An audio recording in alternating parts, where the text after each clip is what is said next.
बैलगाडा संघटना यांचा चिक्या आहे। 4 वरती समीर पटेल यांचा महाराष्ट्र केसरी जलवा आहे आणि 5 वरती नानासाहेब गोळवे। चला हा या मैदानातील गट क्रमांक 6 सोडायचा आहे आणि पुढचे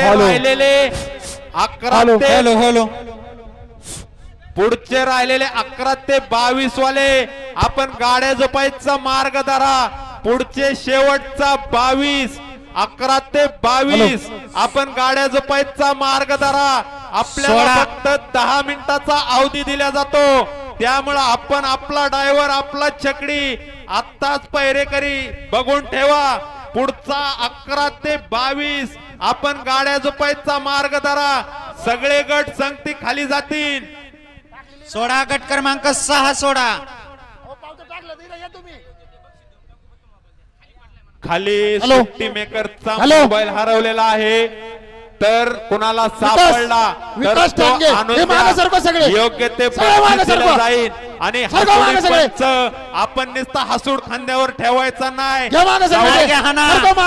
अहो इकडे स्टेज समोरचे सगळे मागवा, इकडे बाजूला स्टेज समोर सगळे मागवा। अहो पहिल्या काळात बैलांना मार द्यावा लागायचा, आता माणसांना द्यावा लागतोय। अहो परिस्थिती बघा काय झाली, त्यामुळे आपल्याला सांगितलेलं समजलं पाहिजे। आपण स्वतःच आपल्या जीवाची काळजी घेऊन मागे सरायचंय।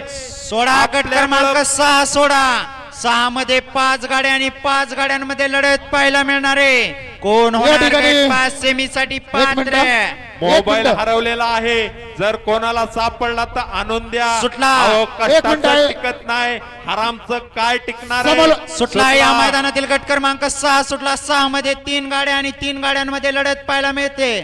पलीकडे सुंदर अशी गाडी पडते, मधल्याच रानाला डबल टाप टाकला गाडी सेमीसाठी।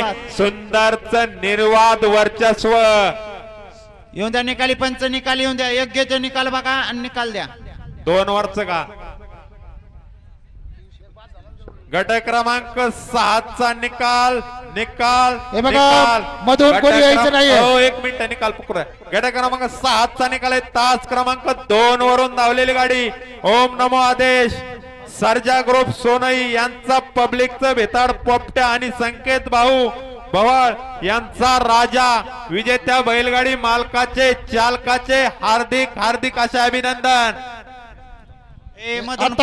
बाहेर न्यायचंय, चला 1 मिनिट मधून चलत येणारे त्यांना म्हणा 1 मिनिट थांबा, 1 मिनिट। या ठिकाणी आपल्या या भव्यनगर तालुका बैलगाडा छकडी शर्यतीसाठी सन्माननीय श्री आपल्या नगर तालुका पोलीस स्टेशनचे पालवे दादा आणि गांगुर्डे दादा यांचं या ठिकाणी आगमन झाले, त्याचबरोबर त्यांचा स्टाफही या ठिकाणी आलेला आहे।